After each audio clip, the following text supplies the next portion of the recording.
Hatinya tenggelam di dalam syubhat dan syahwat.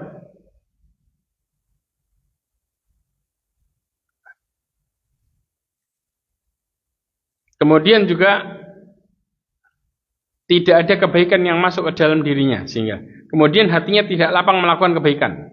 Saking sempitnya, seperti orang yang dipaksa naik ke langit, dipaksa dan tidak punya cara untuk menghindarinya. Berarti perbuatannya dia terpaksa, karena seperti orang yang dipaksa. Jelas? Mau dicatat? Catat dulu silakan.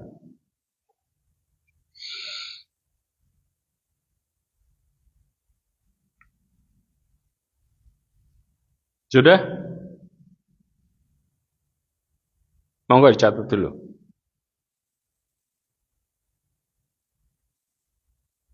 Ada di Al-An'am dan ini disebutkan dalam tafsir As-Sa'di.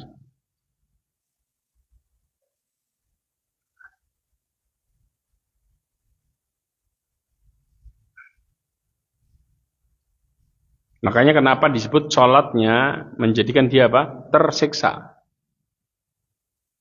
Nah, kemudian kondisi hati yang gelap.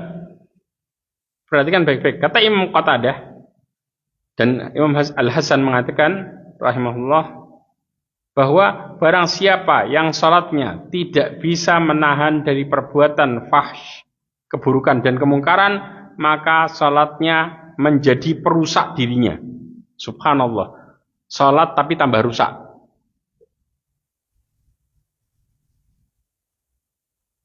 Paham sekarang? Jadi ada pertanyaan, kenapa orang sholat tapi kok tambah maksiat? Padahal kalau orang sholat itu katanya menahan dari kejelekan dan kemungkaran. Karena sholat punya dua sisi.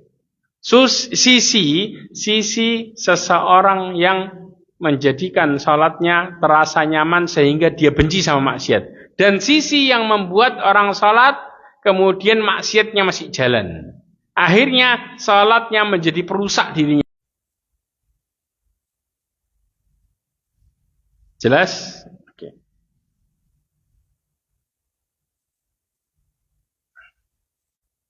Kemudian lanjut lagi.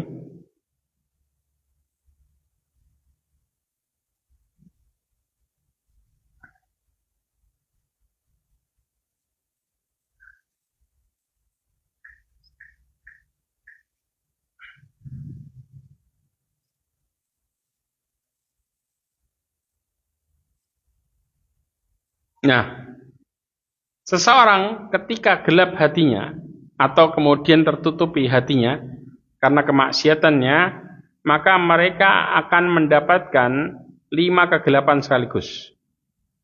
Kita juga pernah bahas ini.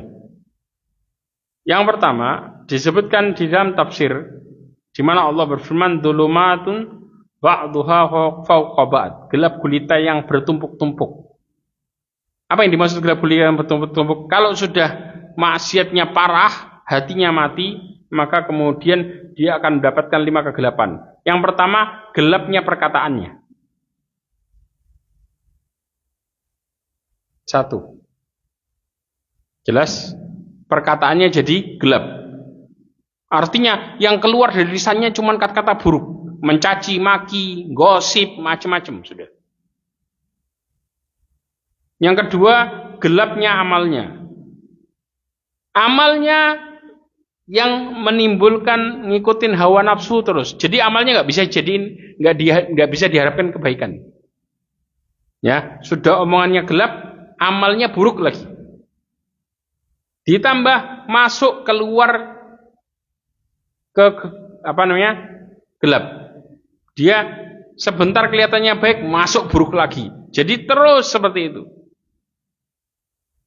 Sampai dia mengatakan, saya kepengen berubah, tapi nggak bisa-bisa. Kenapa? Karena keluar masuk ke dalam kegelapan.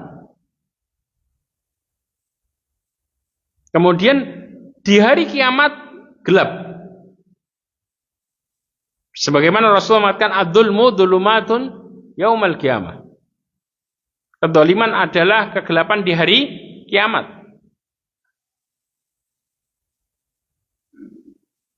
Ya. Kemudian yang kelima adalah masuk ke dalam jurang kegelapan, yaitu neraka. Ya, ini ketiga, keempat, maka kelimanya masuk ke dalam jurang neraka. Sudah? Kemudian Imam Ibnu Katsir menggambarkan bagaimana amalnya yang gelap. Ada 5 hal yang membuat dia jadi rusak hancur. Amalnya yang pertama, dia bakal binasa. Ini efeknya.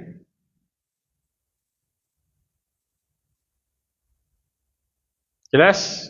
Yang kedua, dia akan jadi jahil, bodoh. Makanya orang kalau sudah gelap hatinya, dia walaupun tahu dalil tentang masalah halal haram, tapi dia akan cari pembenaran buat nutupin kesalahannya. Sampai ada orang, ini orang pintar tapi kok gitu ya sikapnya. Orang pintar tapi kok suka makan hartanya orang ya. Padahal dia tahu hukumnya. Kenapa kok bisa jadi seperti ini? Karena dia sudah masuk ke dalam kejahilan, jahil. Maka ilmunya nggak manfaat sama sekali. Ini efeknya. Kemudian yang ketiga adalah hidupnya hail, rusak. Makanya ada kejadian seseorang yang agamanya luar biasa sampai dia Dia nulis kitab tentang bantahan orang-orang yang menebarkan syubhat.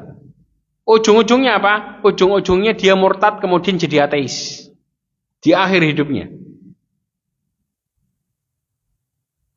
Padahal ulama mengakui tulisan yang luar biasa. Maka inilah mahalnya hidayah. Dia bukan nggak ngerti agama, sangat ngerti agama. Sampai diakui sama ulama tulisannya. Bahkan sampai sekarang tulisannya dipakai, dimanfaatkan. Sedangkan orangnya murtad. Na'udzubillah min dzalik. Kemudian yang keempat, hidupnya nggak berguna, bair. Kayak apa? Seperti binatang keledai yang cuman bawa kitab saja di atasnya. Sedangkan keledainya nggak tahu apa isinya dan apa manfaatnya. Persis kayak gitu. Jadi hidupnya nggak manfaat. Kemudian hingga menjadi apa? Kafir. Ini akhirnya. Maka dari sini orang yang hatinya gelap, hatinya tertutup dari kemaksiatan, maka dia nggak akan pernah mendapatkan cahaya sedikit pun. Sebagaimana Allah mengatakan dalam surat An-Nur ayat 40, "Wa man lam yaj'alillahu lahu nuran fama lahu min nur." Dan barang siapa yang tidak diberikan cahaya petunjuk oleh Allah, maka dia tidak mempunyai cahaya sedikit pun.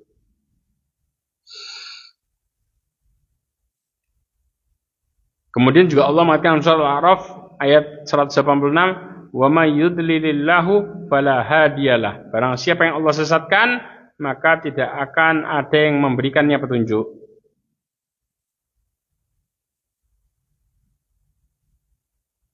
Jelas?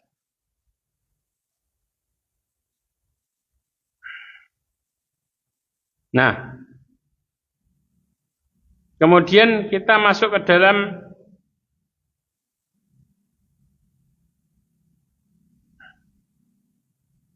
hati.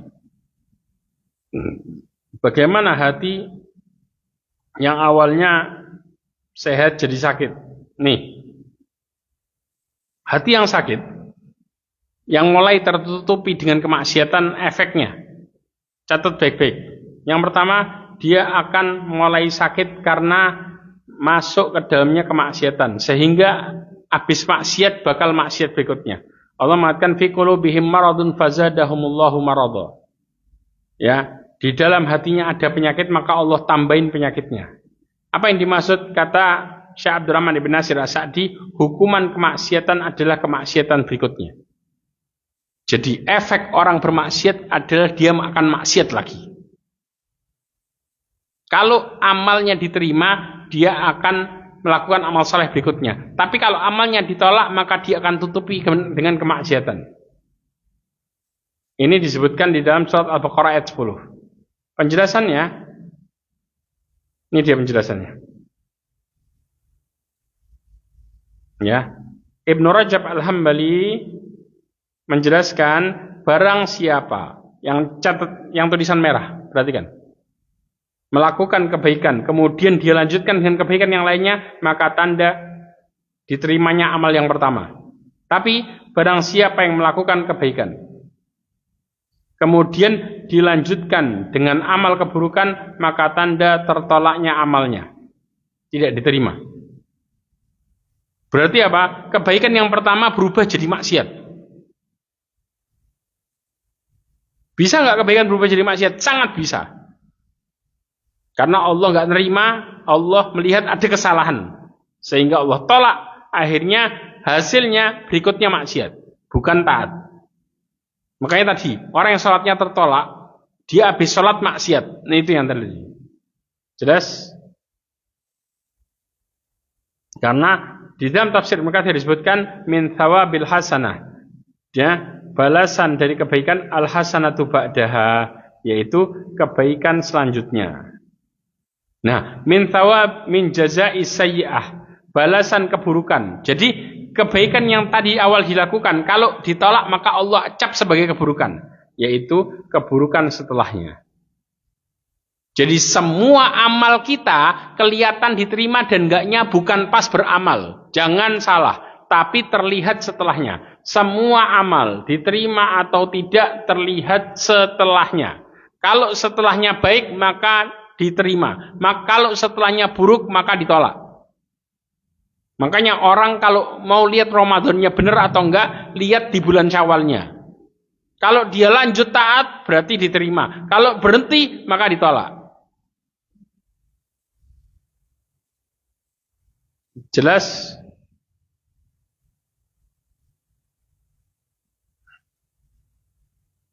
Ini sakit. Yang berikutnya yaitu efek dari hati yang sakit, yaitu lalai. Nah, makanya tadi ditulis apa? Ditulis sebagai seorang yang lalai. Allah mengatakan lahiyatan qulubuhum. Hati mereka lalai. Ya, apa yang dimaksud lalai di sini? Di dalam tafsir Ibnu Katsir disebutkan, lihat baik-baik. Yang pertama, hatinya lalai. Dua, berpaling. Berpaling dari apa? Kebenaran. Kemudian yang ketiga, terbuai, tertipu dengan dunia. Sehingga tujuan hidupnya hanyalah dunia, dunia, dunia. Maka orang yang lalai hatinya, mereka lebih senang sama dunia daripada akhirat. Tapi kalau hatinya sehat, maka tujuan utama hidupnya akhirat, bukan dunia. Kalau lalai, sebaliknya. Akhirnya apa? Fisiknya gimana? Perhatikan fisiknya. Kalau lalai, fisiknya cuman main-main saja. Ibadahnya main-main, nggak serius. Yang kedua, mereka ngikutin hawa nafsu. Yang ketiga, perbuatannya batil, alias ketolak, tersesat. Dia lebih senang ngikutin yang buruk daripada yang baik. Ini efek dari lalai.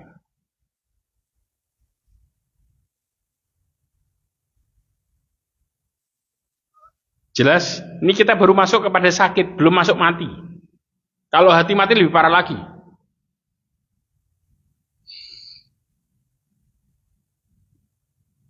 Paham sini?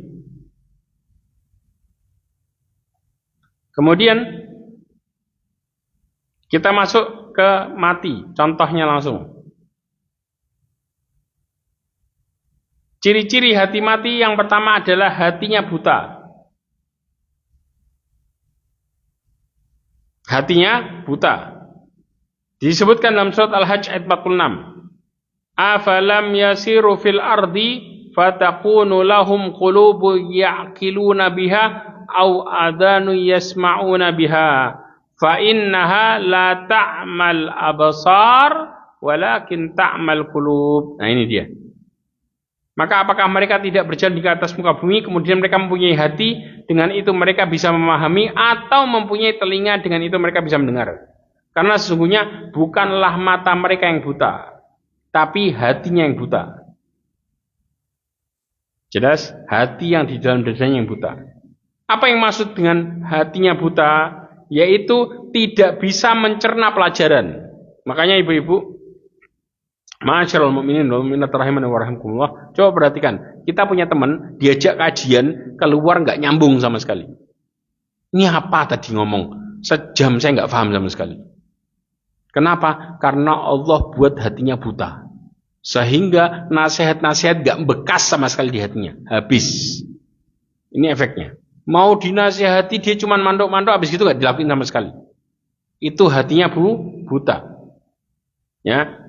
Kemudian juga yang kedua, tidak bisa menanggapi apa yang didengarnya. Jadi kalau kita bilang statusnya mayat, tapi hidup badannya. Nah, makanya tidak bisa bereaksi dengan pelajaran apa aja, apa-apa. Ini yang menjadikan hatinya buta. Gara-gara apa? Maksiat.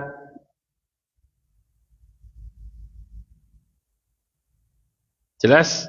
Kemudian yang berikutnya adalah hatinya keras, kayak batu.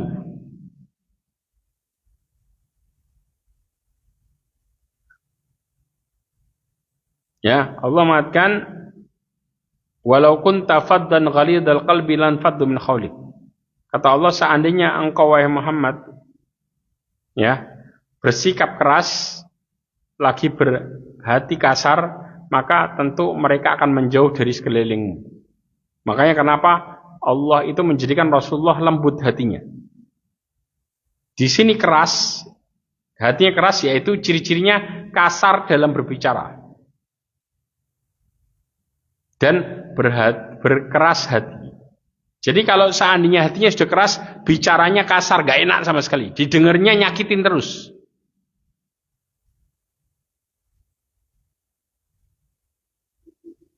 Paham? Ini efeknya. Kemudian efek yang lainnya, hidupnya penuh dengan penyesalan. Setiap ngelakuin apa nyesel, Kenapa? Buruk semua isinya. Ya ayyuhalladzina amanu la takunu kalladzina kafaru wa qalu li ikhwanihim idza darabu fil ardi aw kanu huzzal law kanu indana ma matu wa ma qutilu liyaj'alallahu dzalika hasratan fi qulubihim. Ini Allah cerita tentang orang-orang munafik, ya, yang mengatakan saudaranya apabila mereka mengadakan perjalanan di muka bumi atau mereka berperang, kalau mereka tetap bersama kita, tentulah mereka tidak akan pernah mati atau tidak terbunuh. Ini apa? Perkataan mereka orang-orang munafik pada waktu perang apa? Uhud. Na'udzubillah min dzalik. Nah. Oh, kalau ini kan mereka nggak bakal kalah. Kalau mereka ngikut ke kita, kan nggak bakal mati. Jadi, padahal Allah Subhanahu wa taala menjadikan apa? Apa yang mereka lakukan itu akan menimbulkan rasa penyesalan di dalam hati mereka. Bagaimana sistem nyesalnya? Ini disebutkan surat Al-Imran ayat 156. Menyesalnya, perhatikan tafsir Mukatsir. Yaitu apa yang mereka yakin dalam hatinya akan menimbulkan penyesalan yang semakin dalam, semakin bertambah. Ya. Jadi, orang kalau sudah mati hatinya, biasanya ngadepin masalah dan musibah itu berlebihan. Sampai-sampai apa? Saya tak mati aja. Na'udzubillah min dzalik. Sampai akhirnya ada yang bunuh diri. Kenapa? Karena Allah tambahin berat masalahnya. Allah buat tambah menyesal keputusannya. Jadi hidupnya semakin parah. Paham di sini?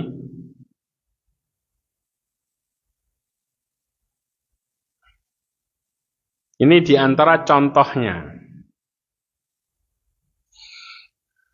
Sebelum saya tutup, ada pertanyaan?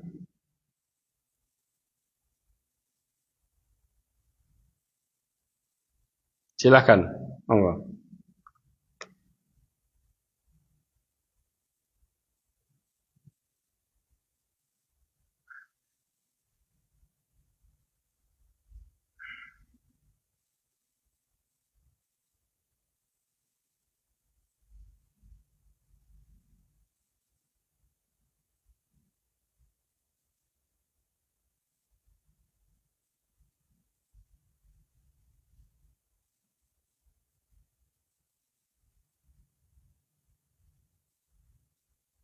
Ya.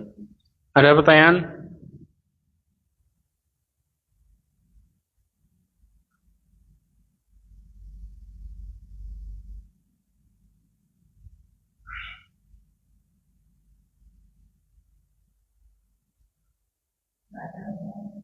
Nggak ada ya.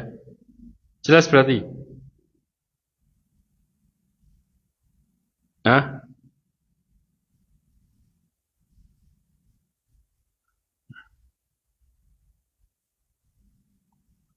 Berarti insya Allah pembahasan berikutnya apa?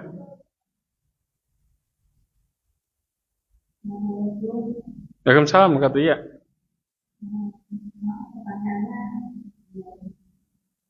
Tidak apa-apa.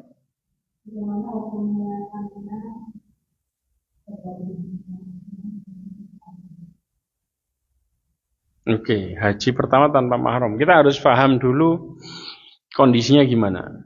Kalau ternyata perempuan itu dalam kondisi nggak punya mahram, ya, nggak punya mahram sama sekali. Maka dalam hal ini, karena para ulama bicara masalah mahram ini khilaf sebenarnya, bukan mereka sepakat.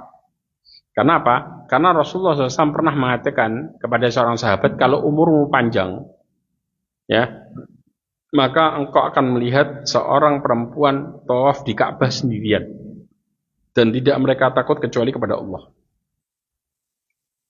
Jadi Rasulullah tidak menghardik perempuan itu tawaf di Ka'bah sendirian. Ya, tapi menjelaskan nanti kalau umurmu panjang engkau akan lihat ada orang. Jadi seakan-akan menunjukkan bahwa perempuan itu aman. Gitu loh. Maka dari sini para ulama menjelaskan juga dalil yang mengatakan bahwa harus pakai mahram. Ada seseorang ya yang ingin berjihad. Kemudian dia ngomong kepada Rasulullah, saya ingin berjihad dengan istri saya ingin berhaji. Apa kata Rasulullah? Temani istrimu berhaji kemudian baru berjihad. Ini diantara dalil yang harus memakai mahram. Tapi kalau ternyata seseorang itu nggak punya mahram, maka dia bisa bersama rombongan para wanita yang amanah. Kalau nggak punya mahram, artinya dia nggak mungkin memaksakan dirinya harus kemudian menikah dan lain sebagainya, enggak. Maka dalam kondisi ini, maka dia hendaknya apa? Dia bisa berangkat dengan kumpulan wanita yang amanah sebagai orang mereka yang jaga dirinya selama perjalanannya ngerasa aman. Tapi kalau yang punya mahram, maka dia tetap wajib memakai mahram. Bahkan ulama memasukkan mahram ini ke dalam syarat berpergian, terutama ibadah haji. Jadi kalau dia punya mahram tapi mahramnya nggak bisa berangkat, maka dikategorikan bukan orang yang mampu. Karena orang yang mampu kalau perempuan itu dia bisa berangkat dia sama mahramnya. Tapi kalau enggak maka dikategorikan bukan orang yang mampu. Jelas? Ya.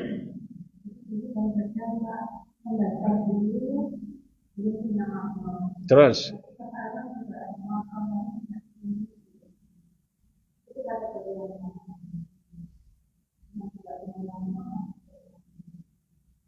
Saat daftar dulu nggak punya mahram. Sekarang belum ada apa? Menantu, oke.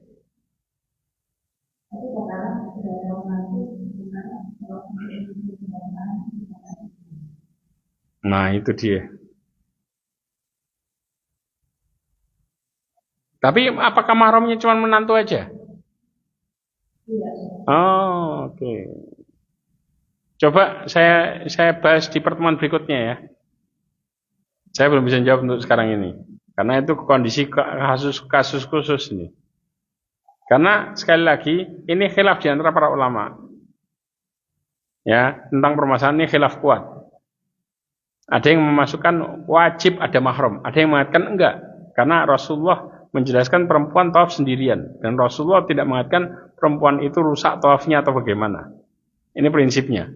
Ada yang mengatakan tentang permasalahan. Makanya kemudian kalau kasus-kasus khusus mungkin berbeda. Ya. Coba insya Allah nanti ingetin saya di pertemuan berikutnya tentang pertanyaan yang sama. Wallahu a'lam bishawab. Ya. Yang lainnya?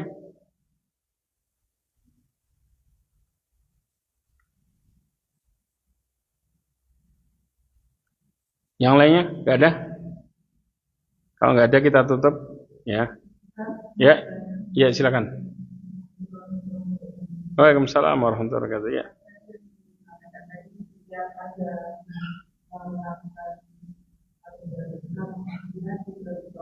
Ya.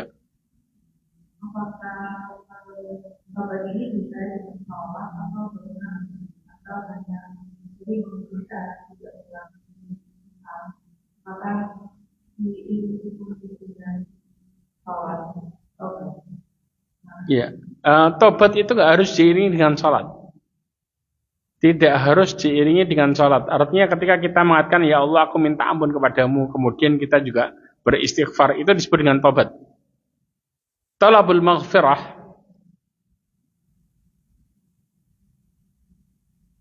Perhatikan. Ketika kita berdosa, maka kita pun istighfar. Talabul maghfirah di sini yaitu memohon dijaga dari akibat buruk dosa, disertai dengan tertutupnya dosa. Maka ini yang dimaksud dengan istighfar.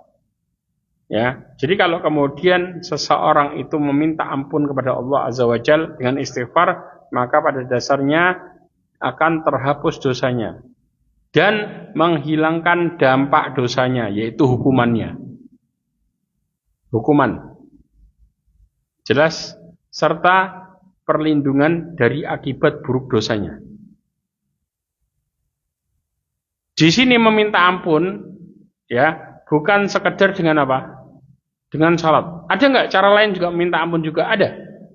Sedekah. Ulama Saudi pernah menjelaskan tentang permasalahan sedekah ini. Ketika engkau bertobat kepada Allah, kemudian engkau iringi dengan sedekah, maka Allah akan hilangkan efek dosanya. Ya. Dalilnya apa?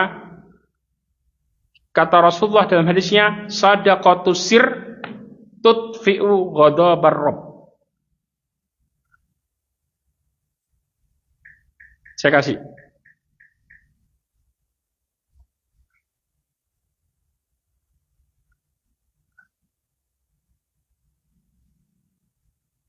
Nih. Sedekah rahasia akan menghilangkan murka Allah. Ya, di mana ketika seseorang begitu maksiat minta ampun, kemudian dia sedekah sedikit aja, mau berapapun, maka akan bisa menghilangkan murka Allah, memadamkan. Nih, jelas?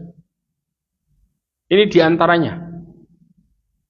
Karena dampak kelihatan kontan dari maksiat itu adalah hukumannya. Itu paling kelihatan. Jadi kalau kemudian kita bermaksiat, kemudian kita minta ampun disertai dengan membuktikan dengan sedekah, ya, sedikit saja, walaupun sedikit, maka akan bisa menghilangkan murka Allah. Mau berapa? Di kantong kita ada berapa? 5.000 dikasih. Langsung, contoh masukin ke masjid. Ya, contoh nih contoh. Maka dari sini akan bisa memadamkan murka Allah. Yang Allah awalnya mau menghukum nggak jadi. Ini dalilnya. Jelas? Paham? Barakallahu fiik. Ya. Ada lagi?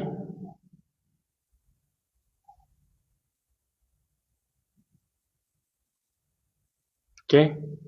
Nggak ada ya? Oke, kita tutup. Ya. Hah? Sudah? Oh, satu lagi ya, silakan. Waalaikumsalam warahmatullahi wabarakatuh. Ya.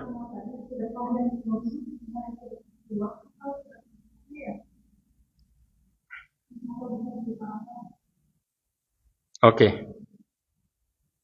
Ini yang dimaksud yang paling gampang nih sedekah uang. Yang paling gampang sedekah uang. Paling gampang. Tapi Ustaz, kalau saya nggak punya uang, kita mau sedekah uang, mau berapapun di kantong kita, ya, karena sedekah ini akan mensucikan harta. Istilahnya kayak gitu, ya. Tapi kalau seandainya saya nggak punya uang, saya kasih Biasanya. Bentar.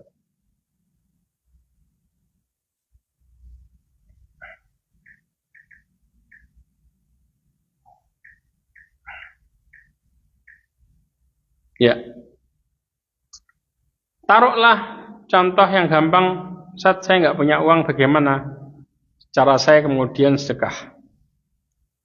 Nabi SAW menjelaskan bahwa ternyata kita bersedekah itu nggak harus dengan uang, tapi dengan amal juga bisa. Ini hadisnya. Ahabun nasi ilallah anfa'uhum linnas. Manusia yang paling bermanfaat, yang paling dicintai oleh Allah adalah yang bermanfaat buat orang lain. Di antara yang kita bisa jadikan sedekah yaitu apa? Sururun tudkhiluhu ala muslim. Satu, kita bisa menjadikan apa? Membuat orang muslim bahagia. Ini juga sedekah.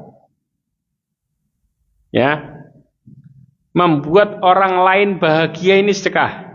Yang kedua, au takshifu anhu kurbah. Atau ya, engkau mengangkat kesusahannya. Nolong dia secara fisik. Ya, atau bisa jadi membayarkan utangnya. Nah, ini pakai harta masalahnya. Yang ketiga. Yang keempat, atau menghilangkan rasa laparnya. Ini juga pakai harta. Tapi satu kedua ini nggak pakai harta.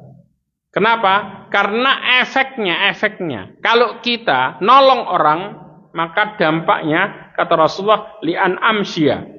Kalau aku berjalan, ya, ma'a akhi fi hajatin, ya, bersama dengan saudaraku untuk sebuah keperluan, yaitu nolong orang, untuk sebuah keperluan berupa menolong orang. Ahabba ilayya, lebih aku cintai min ana atakifa, daripada aku itikaf di masjid, yaitu Masjid Nabawi syahra, selama sebulan. Jelas, ini juga bisa jadi sedekah, bahkan besar luar biasa. Kalau kita nggak bisa dengan harta, pakai fisik. Kenapa? Allah senang sama hamba yang manfaat buat orang lain, baik secara harta ataupun secara fisik. Jelas. Tapi kalau yang mau paling cepat, kita punya uang, ya langsung taruh lillahi ta'ala, sudah. Ini paling cepat. Kalau enggak kan kita nyari orangnya dulu, ini dan lain sebagainya. Makanya paling gampang, kalau kita punya harta, mau 1.000 rupiah, 500 rupiah, antum sekalian jan Allah, itu akan mematikan murka Allah.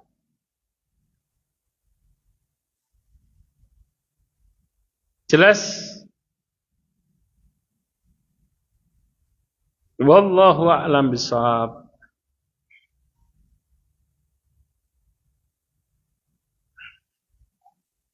Ya, ada lagi pertanyaan?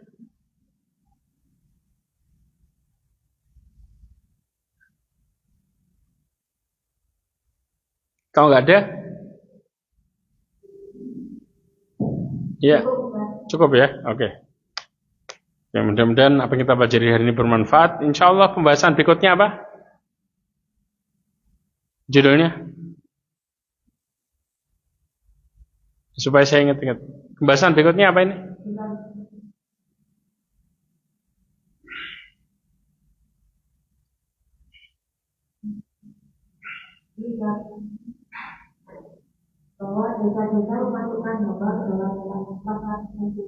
Nah, oke. Kita akan bahas itu insya Allah ke dalam laknat ya. Insya Allah Senin pertama ya, bulan depan ya. Oke, insya Allah. Oke. Diingetin lagi ya insya Allah. Oke, barakallahu fikunna. Mudah-mudahan Allah Subhanahu wa taala memberikan kita kemudahan dalam beramal saleh, menjauhkan kita dari kemaksiatan dan dampak-dampaknya, dan mudah-mudahan Allah tutup hidup kita semua dengan husnul khatimah. Ya rabbal alamin. Subhanakallahumma bihamdika asyhadu an la ilaha illa anta astaghfiruka wa atubu ilaik. Wa akhiru da'wana alhamdulillah. Assalamualaikum warahmatullahi wabarakatuh.